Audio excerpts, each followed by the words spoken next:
Suốt tuổi thơ, có một nơi tôi đã luôn muốn đến. Đó là ngôi làng cổ phủ đầy tuyết trong chương truyện Doraemon này. Nhưng nó ở đâu?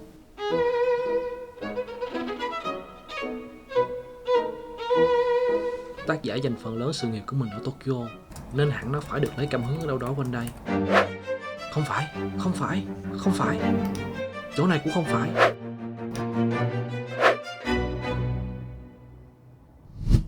Mình cần manh mối.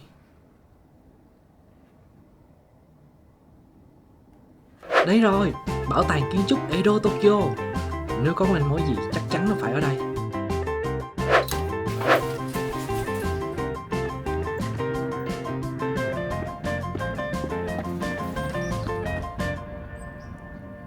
Không.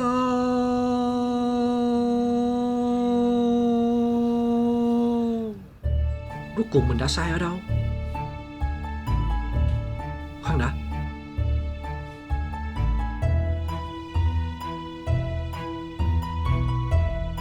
Ngôi làng cổ trên một vùng núi. Phải rồi. Tác giả sinh ra ở thành phố Takaoka thuộc tỉnh Toyama. Có nghĩa rằng ngôi làng này phải nằm gần đó.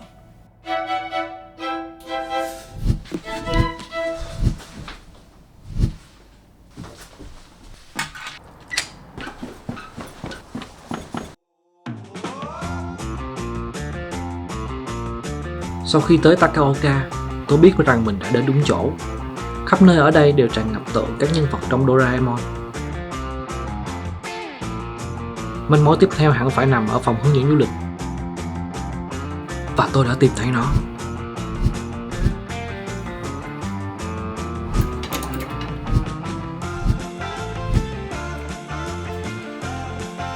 Có vẻ như có đến 3 ngôi làng cổ dạng này. Đó là Ainokura, Suganuma, Ogimachi. Tất cả đều nằm ở vùng màu đỏ này, gọi là Gokayama. Dựa vào bản đồ, ngôi làng nằm gần Takaoka nhất là Ainokura. Nếu như muốn tìm đến ngôi làng cổ đã xuất hiện trong Doraemon thì đây là nơi gần nhất. Từ ga Takaoka, mình có thể đến Ainokura trực tiếp bằng tuyến xe buýt di sản thế giới với chỉ khoảng hơn 1 giờ đồng hồ. Nơi xuất phát là ở điểm lên xe buýt số 7.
Chào các bạn, đây chính là ngôi làng cổ Ainokura rất nổi tiếng ở vùng Gokayama, Nhật Bản.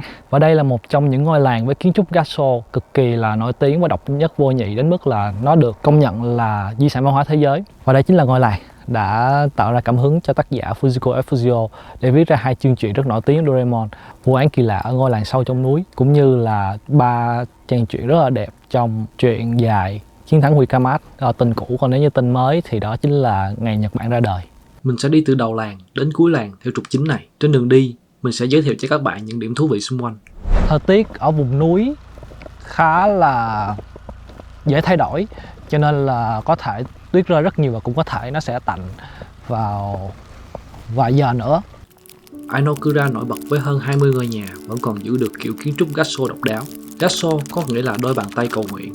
Lý do cho tên gọi này là những ngôi nhà ở đây có mái dốc dài hướng lên trời như đôi bàn tay đang cầu nguyện. Kiến trúc này không chỉ mang tính hình tượng mà còn có tác dụng tránh tuyết dồn trên mái nhà, gây sập nhà, do vùng này có tuyết rơi rất dày vào mùa đông.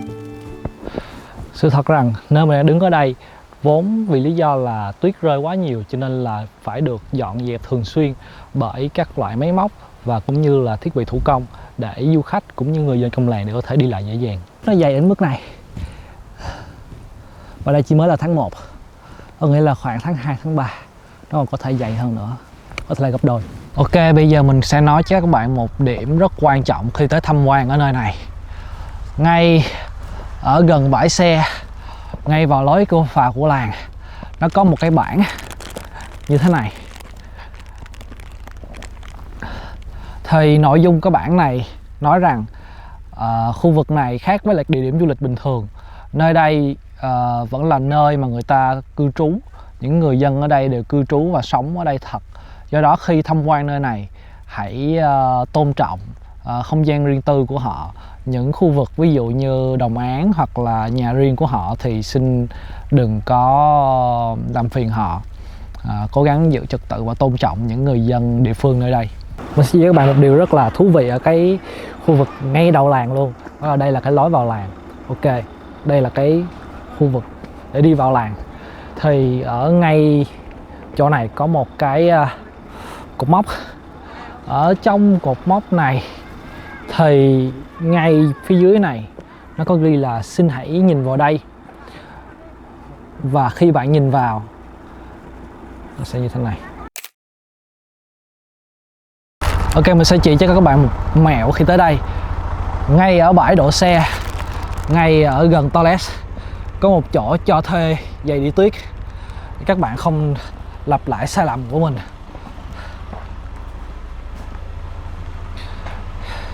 Đây các bạn chỉ cần tốn 300 yên. Thậm chí khu này còn không có người trong nữa. Các bạn chỉ cần bỏ 300 yên vào hộp này và như mình có thể thấy trong này có tờ 1.000 yên, có nghĩa là có người đã không có tiền lẻ và họ bỏ hẳn 1.000 yên và họ đã thuê giày ở đây. Đây có các cỡ giày, các bạn chỉ cần thuê và các bạn có thể thoải mái ra đây dạo chơi một vòng. Khu vực này cũng có thể cho các bạn thuê dù với giá 100 yên một cây. Và như các bạn thấy là hoàn toàn không có người trông coi. Các bạn chỉ cần bỏ 100 yên vào trong cái thùng này là các bạn có thể sử dụng dù. Sau khi sử dụng xong các bạn để lại chỗ cũ là được. Lối vào điểm ngắm cảnh đầu tiên nằm ở ngay đầu làng và cũng chính là điểm ngắm cảnh đẹp nhất.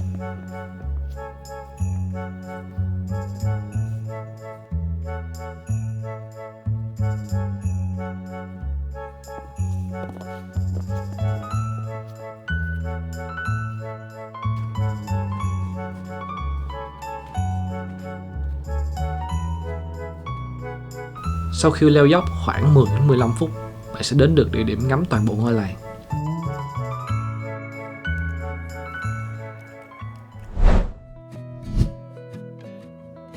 Trong làng có một bảo tàng tên là Yusuke, nơi lưu trữ lịch sử và văn hóa truyền thống của ngôi làng.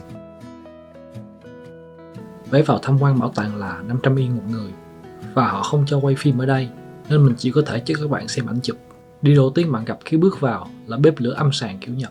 Nhìn vào là nhớ ngay đến không khí ấm cúng khi ông bà Nobi, Nobita và Doremi ngồi quanh bếp lửa. Khói của bếp lửa đóng một vai trò quan trọng. Không khí nóng cung cấp nhiệt cho gác mái và khói chống mối mọt cho xà nhà và dây thừng, giúp chúng bền chắc. Bảo tàng cũng trưng bày những vật dụng gắn với sinh hoạt truyền thống. Ví dụ như cái gùi này. Khi đi rẫy, người dân sẽ để trẻ nhỏ vào trong, đeo sau lưng. Đứa trẻ sẽ khóc, rồi mệt và thiếp đi. Còn đây là công cụ sưởi ấm truyền thống. Người ta sẽ đốt nóng than củi hoặc than quả bàn, rồi phủ tro lên, đặt dưới đệm vào mùa đông để giữ ấm. Và những ngày mưa không thể ra đồng, người dân nơi đây sẽ ngồi ở nhà may vá, theo thùa. Đây là mô hình cấu tạo của ngôi nhà. Những mái nhà này có tuổi thọ khoảng 40 đến 50 năm. Đến khi thay mới, cả làng sẽ cùng góp sức. Tầng 2 của bảo tàng sẽ là nơi trưng bày ảnh và lịch sử của ngôi làng, cũng như là nơi mô phỏng nghề nuôi tầm để lấy tơ ở nơi đây. Khu vực này cũng rất sáng sủa, có thể dùng để đọc sách, học tập hoặc ngắm cảnh.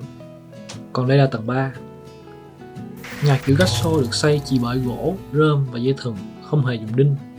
Khi mùa xuân tới, có thể nhìn thấy toàn bộ hơi ẩm tích tụ trong suốt mùa đông bốc hơi.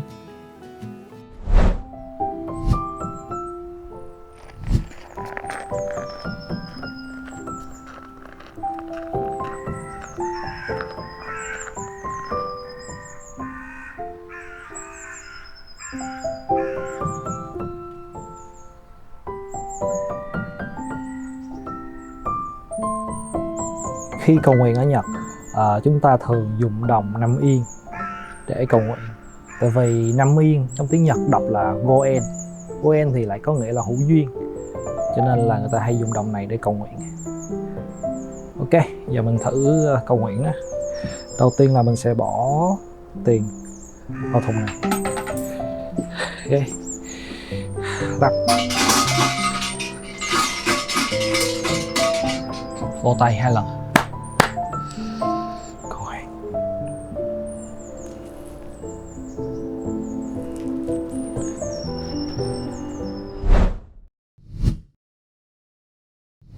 Mình còn muốn dẫn các bạn đi nhiều nơi trong chỗ này nữa. Khu làng này tuy nhìn có vẻ nhỏ nhưng mà thật ra nó rất nhiều chỗ để khám phá. Nhưng mà mình không thể làm với cái bụng đói. Và bây giờ đã hơn 12 giờ rồi, cho nên mình sẽ dẫn các bạn thử các món địa phương ở đây. Tuy nhìn hơi khó nhưng cái nhà hàng này tên là Matsuya. Và nhà hàng này cũng là một trong những ngôi nhà được xây theo kiểu gaso.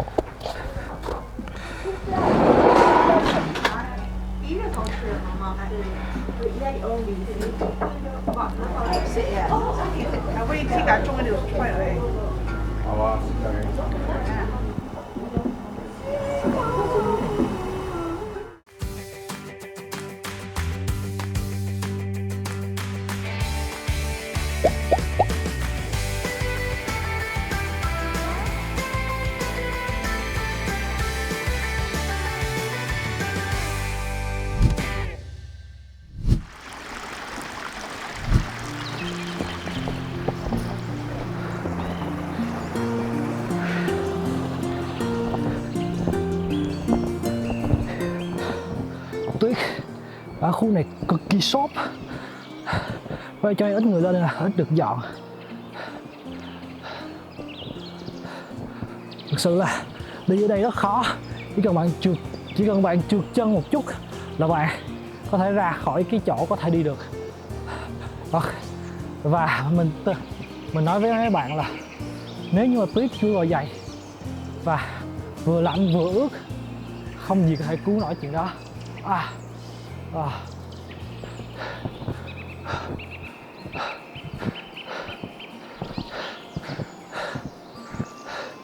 Đây là một trong những điểm check-in khó đi nhất trong cái làng này. Nhưng mà wow, nhìn nè,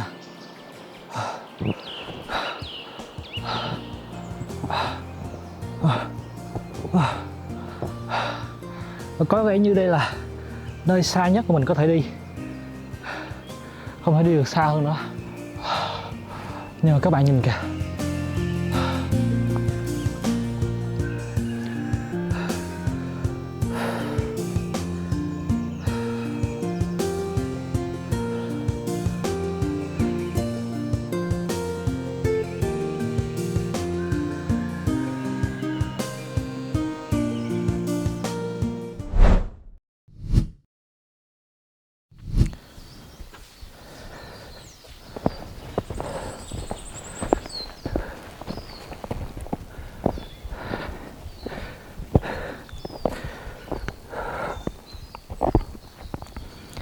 ok, giờ mình đã lên được tới khúc trên của cái khu vực check-in này. Các bạn nhìn coi, các bạn sẽ nghĩ là ủa, chỗ này thì xem cái gì, xem núi hả? Nhưng không, các bạn hãy quay lại phía sau. Wow.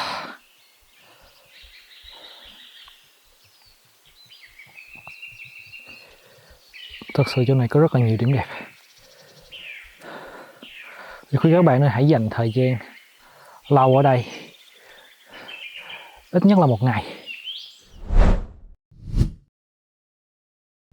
Thì nếu như mình đi leo lên hết cái đoạn đường này thì mình sẽ đến điểm ngắm cảnh tiếp theo.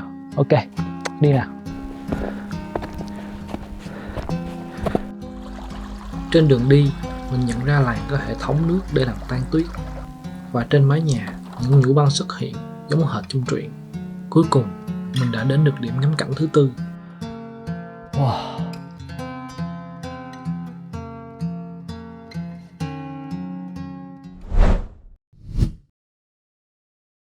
Ok, giờ mình đã đi được đến cuối ngôi làng.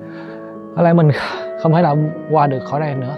Nếu bạn để ý kỹ từ phía xa kia thì sẽ có vẻ như đó là dấu vết của một cái thửa ruộng. Cho mình nghĩ là nguyên một khu vực này vào mùa hè thì đây sẽ là ruộng vườn của những người dân ở đây. Từ chỗ này, bạn cũng có thể ngắm núi Ninkyo, một ngọn núi thiên ở vùng này. Và đây cũng chính là điểm cuối cùng trong hành trình của mình ở Ainokura.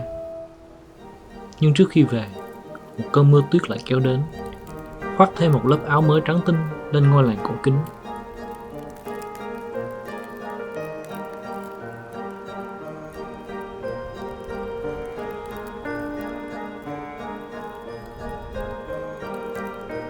Khi cơn mưa tuyết qua đi, tôi nhìn ngắm ngôi làng một lần nữa. Trong chương Chuyện kỳ lạ ở ngôi làng sâu trong núi tuyết, ông bà Nobi đã cùng nhìn ra cửa sổ và hát bên nhau. Khúc ca mà họ ngân nga chính là một bài nhạc thiếu nhi tên là Doko Kade Haruga, và câu đầu tiên của ca khúc đó là ở đâu đó mùa xuân đang ra đời. Và trong lúc bước đi trên con đường về ngập tuyết, khi thấy con suối nhỏ vẫn chảy và những nhành cây vẫn xanh tươi, tôi hiểu rằng ngay cả thời khắc lạnh giá nhất, ở đâu đó mùa xuân đang ra đời.